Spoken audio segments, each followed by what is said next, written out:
Good morning to you. This will be a very special day.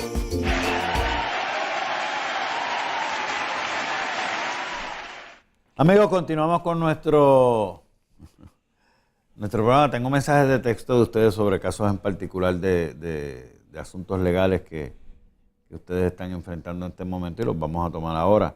Pero antes quiero dejar al licenciado Ángel Camacho que quería hacer unas expresiones. Ya, simplemente, o sea, yo quería traer la colación de que nosotros estamos tan enfocados por todas las circunstancias que han ocurrido en cuanto a lo que son los temas de corrupción. Pero yo tuve la oportunidad, Jorge, de trabajar con un informe precisamente de corrupción que diseñó la Comisión de Derechos Civiles a través de una oficina que era de uno de los líderes de ese informe, que tenían a cargo ese informe. Me voy a reservar los nombres en ciertos detalles.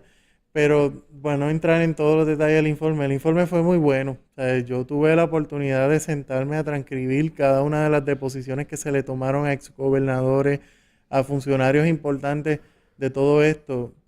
Y yo recuerdo que yo aprendí muchísimo de muchas de las estructuras importantes de este país en cuanto a que están diseñadas como la ética gubernamental, como lo es el panel del FEI, como lo es otras oficinas que están atendiendo estas situaciones. La perspectiva y los hallazgos de ese informe entre gobernadores, funcionarios que se entrevistaron, gente que se entrevistó particular, incluso del FBI, fueron los mismos problemas en general, sin entrar en detalle, pero yo me pregunto, ¿por qué tanto informe, tanto gasto? Eso costó mucho dinero, ¿sabes? Tanto informe, tanto gasto, tanta asignación. Entonces, no buscamos una solución porque todos esos informes se quedan en una biblioteca muy bonitos, unos informes muy buenos.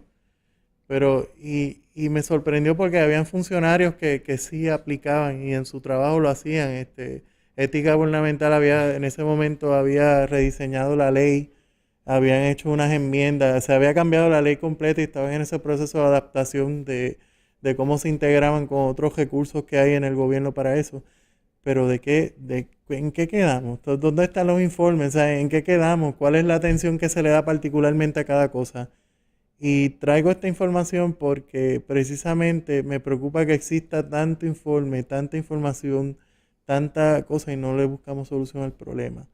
Y todavía al día de hoy, 2017, junio del 2017, estamos viendo que está ocurriendo lo mismo, tan cercano como ahora, como lo criticaron en el 1993, 94, 95, todos esos años atrás.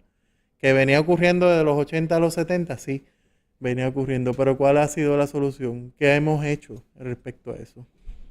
Esa es la pregunta que hemos hecho. Y hay gente que se atreve a contestarla. Y digo que se atreven a contestarla porque los resultados no los vemos. No los vemos. Bueno, no puedo ser tampoco así categórico, ¿verdad? Puede haber resultados positivos en muchos lugares, pero pues, nos sorprenden así a las 6 de la mañana un día con este tipo de arrestos, este tipo de acusaciones. Pero yo voy a insistir en mi punto. Esto comienza en tu hogar. Los valores que tú le des, la ética que tú le enseñas a tus hijos, porque esos son los que mañana van a estar a cargo de las posiciones a las cuales hoy estamos hablando, que le han faltado al país. Si tú haces tu trabajo correcto en tu casa, tus hijos van a estar en esas posiciones, nuestro gobierno, nuestro país, nuestra sociedad va a funcionar correctamente. Y hago ese comentario para que no te quedes en la etapa de leer el periódico y hacer acusaciones y convertirte en fiscal, juez, la posición que a ti más te guste, acusando a todo el mundo. Mírate, ¿qué has hecho tú para contribuir que en Puerto Rico eso no suceda? ¿Y qué estás haciendo para que no suceda de ahora en adelante? Comenzando en el día de hoy, con tu propia familia. Y tú como profesional dentro de tu trabajo, independientemente de la posición que tengas, independientemente, pregúntate, hoy a las 4 de la tarde cuando salgas, ¿te vas a llevar el lápiz para tu casa porque tu hijo lo necesita para hacer las asignaciones? Mira qué sencillo te lo digo. Te vas a llevar el lápiz para tu casa que le pertenece al gobierno de Puerto Rico, que le pertenece al pueblo de Puerto Rico, para que tu hijo pueda hacer las asignaciones. Medita. Te la contestas tú mismo. Voy al próximo mensaje de texto. Buenos días, mi hijo, al morir su padre, es parte de una sucesión, es soltero y tiene un apartamento a su nombre y ahora le aparece en el CRIM una deuda de la casa que vive la viuda que no es su mamá. Tiene otros hermanos que no tienen propiedades a su nombre. ¿Qué opciones tiene, si alguna, para que no tenga que pagar esa deuda? Agradeceremos sus consejos. Bueno, Tiene varias opciones ahí. Aparentemente la exención estuvo a nombre del papá fallecido, la exención del crimen, pero quedó entonces una viuda. Si tiene estatus de viuda, pues probablemente ya se pueda beneficiar de, si esa es su residencia, si sigue siendo la residencia principal de la viuda después de esos años, pues tiene que hacer una gestión en el CRIM. Pero el CRIM no tiene manera de saberlo si no se hace afirmativamente la gestión. Pero, licenciado, aquí el planteamiento del joven de la persona que lo hace a nombre del joven mi hijo al morir su padre, mi hijo al morir su padre, es parte de una sucesión. la sucesión responde. Es soltero y tiene un apartamento a su nombre. Ahora le aparece en el crimen una deuda de la casa que vive la viuda que no es su mamá. Lo que Por pasa eso es que, en el que tiene un concepto- apartamento a su nombre, que no es donde aparece la deuda. La deuda aparece donde en la casa pero- de la viuda. Aparentemente. Pero mira, en el concepto de las sucesiones, para que la gente pueda entender que la preocupación es esa. O sea, aparte de lo que se puede traer a discutir en efecto sobre el crimen, porque eso habría que revisar la deuda, ver cuál fue la exención, ver los créditos si algunos, si hay una amnistía, todas esas consideraciones.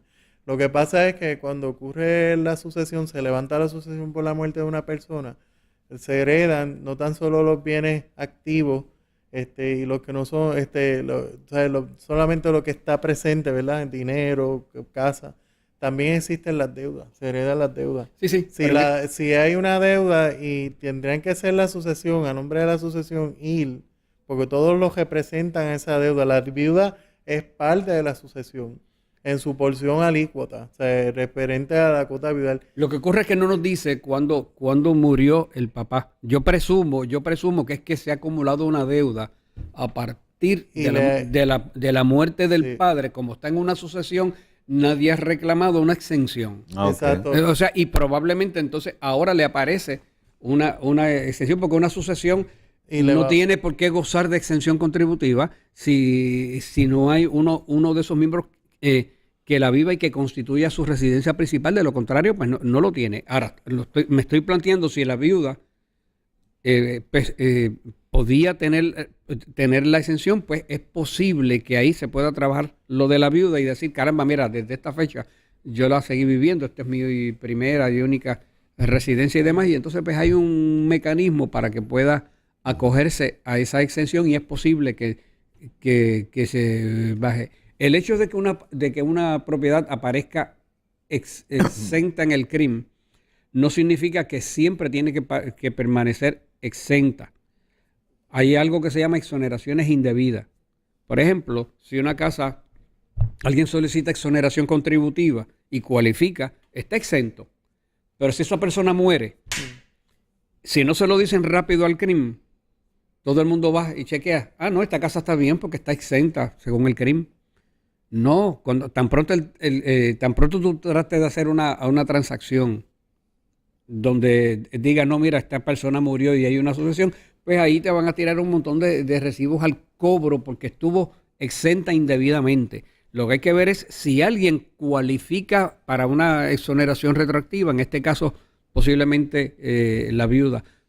Pienso, hasta ahí llega mi ciencia, pero es lo que puedo Pero colegir le planteo lo siguiente, la- licenciado, de la aquí, información. y lo vemos a menudo con las preguntas que están envuelto el CRIM, y ustedes me corrigen. Me da la impresión, estoy convencido a base de los mensajes de texto, que las personas entienden que la exención es a la propiedad y la exención es a la persona que la solicita porque es su vivienda. Si esa persona se va, esa casa no se queda con un sello pegado que esté exenta. La exención la tenía el dueño que se pudo beneficiar de la ley. No es la propiedad, Eso es lo que- es el dueño. Y muchas personas creen, y se van, y como dice el licenciado Carlos Pérez Sierra, esa casa tiene exención, yo la voy a comprar, continúo con exención. No, señor, la casa no tiene ninguna. La tiene el dueño original que cualificaba, según las leyes de Puerto Rico, para ser exonerado. Tienen que tener mucho cuidado con eso. Y lo veo en los mensajes de texto que me llegan. Ustedes me corrigen si estoy equivocado. Pero así es que yo lo interpreto. Dígame, Pero lo que licenciado. pasa es, mira, esa es la duda. Lo que pasa es que la exención es a la persona y una vez se levanta la sucesión, cada uno de esos miembros de la sucesión se convierten en codueños. Entonces, la deuda va a aparecer, va a haber que ir al CRIM, pedirle una auditoría de esa deuda para que entonces ellos hagan una revisión, porque obviamente si él tiene un apartamento, ¿verdad? Que compra un apartamento, le va a salir, como la deuda es a la persona y él aparece como codueño, o sea, si él fuera a beneficiarse de alguna exención para su apartamento, no la va a tener, porque le aparece como una primera propiedad a la inicial, que es la de la sucesión. Entonces, ahí ellos tendrían que entrar en un proceso de liquidación de esa vivienda para que puedan solucionar si es que se la van a dejar a la viuda o es lo que vayan a hacer. Pero es bien difícil determinar, y con la poca información que tenemos. Puede ser que la viuda cualifique. Y la viuda cualifique, pero... Que ella cualifique y no tienen necesariamente que dividirla porque ella cualificaría. Sí, pero el problema es que le aparece la deuda a él, entonces él tiene una propiedad. Pero él puede estar exento a su residencia principal porque esa no es su residencia principal. O sea que él puede tener una exención en su apartamento. Por lo tanto, tendría que ir hasta el CRIM y notificar que no es su vivienda principal. Entonces hacer la revisión, ver qué es lo que está pasando con la deuda. Y ahí abre una exención parcial. Y entonces hacer lo que están haciendo mucha gente que han ido incluso a mi oficina, ir al CRIM. Por ejemplo, en el caso de Bayamón, que ha sido lo más crítico, están haciendo hasta negociaciones fuera del CRIM. Tienen unos agentes específicos que están tratando de hacer el recaudo de la deuda y están haciendo planes de pago. Pero entonces te ponen dos parámetros. El parámetro de que hagas el arreglo de pago como está, con la deuda como está, o que pidas la revisión con los formularios que ellos te proveen. Y eso es un problema porque la gente desconoce la aplicación de esas exenciones y desconoce muy bien porque, claro, está muy técnico. Hasta nosotros mismos tenemos que volver a revisar la ley en muchas ocasiones por el año desde que está la casa, desde que la zonificación se cambió y se convierte en parte del recaudo del CRIM, porque no todas las propiedades todavía al día de hoy están en una zonificación que ellos puedan hacer un recaudo. O sea, son muchas consideraciones y ellos te ponen esos formularios para hacértela difícil y en algunas ocasiones te ponen y te obligan a hacer un plan de pago. Incluso una asociación recientemente estuvimos resolviendo precisamente eso y pues, estando la deuda clara, pues se acogieron al plan de pago. Un plan de pago bastante cómodo. Pero como quiera, yo siempre le aconsejo a la gente, tienes que ir al CRIM e ir allí, pedirle una auditoría y ver qué es lo que está pasando con tu propiedad, porque hay créditos que tal vez no se le han aplicado.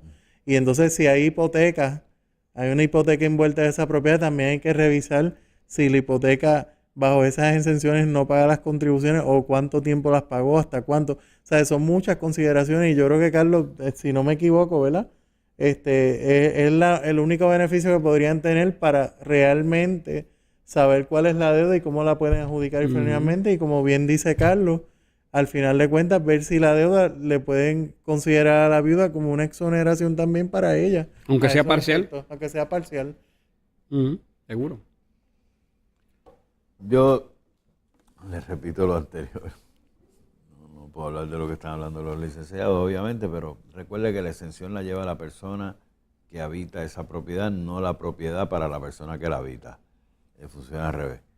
Y siempre hay que estar pendiente a eso. Ve el próximo mensaje de texto. Dice, buenos días al panel. Mi vecina tuvo una situación de índole personal. Fue sin representación legal. Le cedió temporariamente la custodia de su hijo a la abuela paterna. Y me están poniendo la musiquita de la pausa. Cuando regrese de la pausa, termino de leerle el mensaje de texto completo para que los licenciados nos orienten. Regreso en breve.